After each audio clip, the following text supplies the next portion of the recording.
Hey everyone, let's talk about how to really connect with people. You know, even online, there are ways to make people feel heard. Think about SNS platforms like Instagram, Twitter, and Facebook. When people post, what are they really looking for? They're seeking validation, right? Like, look at me, I'm in Waikiki, or check out this amazing night pool, or I got bubble tea. They're sharing those little moments of joy, hoping for some appreciation. Now, instead of focusing on negativity, consider what happens when someone shares a glimpse into their everyday life. Maybe it's just, I woke up this morning, or anything else. It could be related to information they've learned somewhere. What do you do in response? Well, if you ignore it, that's the worst thing you can do. Seriously, scrolling past their night pool pic? That's social Siberia. Avoid ignoring people in casual conversation. It's like a punch in the gut. Don't do it. Then there's the second-rate approach, one-upping. This is a huge no-no. Someone posts about Waikiki? Don't reply with, "Oh, Waikiki? I'm always there." Bubble tea? "Oh, I had some today." Reading a psychology text? "Oh, let's discuss Freud and Jung." Stop. If someone's trying to share their amazing everyday life, don't jump in and try to steal the spotlight. You're making yourself look bad, and it's obvious you are faking it. When it comes to SNS, go for full-on validation. Seriously. Be as enthusiastic as a K-pop fan requesting their favorite idol. If someone shares their bubble tea, don't say, "Ugh, is that still a thing?" That's social suicide. They just tried it for the first time and are excited. Instead, say something like, "Wow, that looks amazing." Tell them it looks delicious, stylish, and suits them perfectly, like they were born in a manga. Just don't post a picture of your superior bubble tea right after. What are you even trying to prove? So, remember, validation is key on SNS. Okay, so we're all about validation. But what happens when someone expresses an opinion that clashes with yours? Maybe it's politics, sports, or anything else. Imagine someone saying, "Team X is the best, no contest," but you really dislike that team's style. A third-rate response is to ignore it. A second-rate response is to jump in and argue your point. But what's the first-rate move? Even if you disagree, you can't just lie and agree. The trick is to shift the focus to questions, exploring the differences. Oh really? You love Team X? What is it about their playstyle that appeals to you so much? Or, you put soy sauce on your omelette? That's fascinating. How long have you been doing that? Does your family do that too?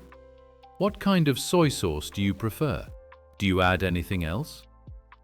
Become an interviewer, showing genuine interest in their perspective, even if it's different from your own.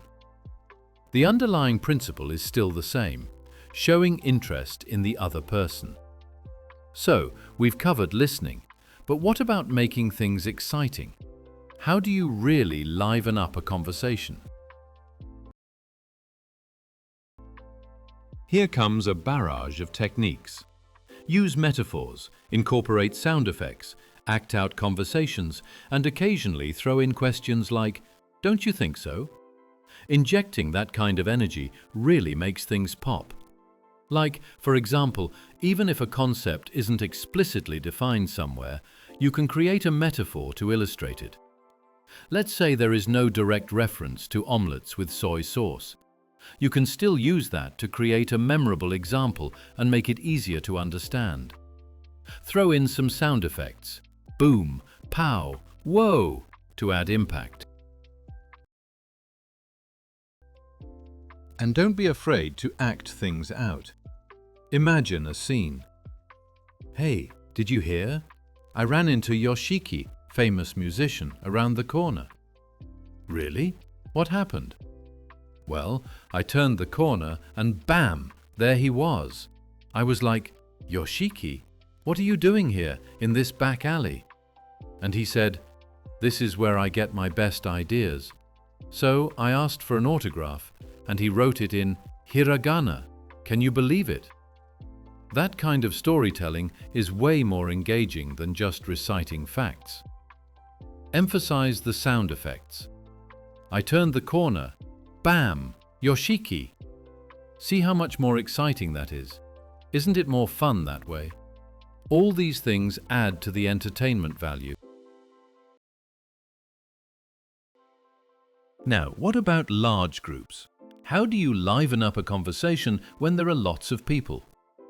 Well, every conversation has roles. Someone to steer the conversation, someone to share stories, and someone to listen. Think about a talk show. The host guides the discussion. Guests share anecdotes, and other guests react and listen attentively. The best listeners are always engaged, even when they're not talking. So, which role should you play? Most people have a natural inclination. They're either always steering, always talking, or always listening. But the truly skilled person adapts to what's needed. The best conversationalists fill the gaps. If someone is already steering the conversation, let them. If someone is eager to share a story, be a great listener. And if no one is guiding the conversation or sharing their thoughts, step up and take on that role. By being aware of the different roles and filling the empty ones, you can elevate the entire group dynamic. This is the mark of a top-notch conversationalist. So, we've covered how to start, expand, listen, and liven up a conversation. Now, how do you end it well, leaving a lasting positive impression? After a meeting, a coffee date, or drinks at a bar, don't just say, "Thanks, that was fun, see you later." That's second-rate. The first-rate move is to mention a specific detail from the conversation that resonated with you. "Hey, thanks again. I really enjoyed hearing your insights. That story about how you overcame that challenge really stuck with me. I'm going to write that down." By being specific, you make a real connection and increase the chances of being invited again.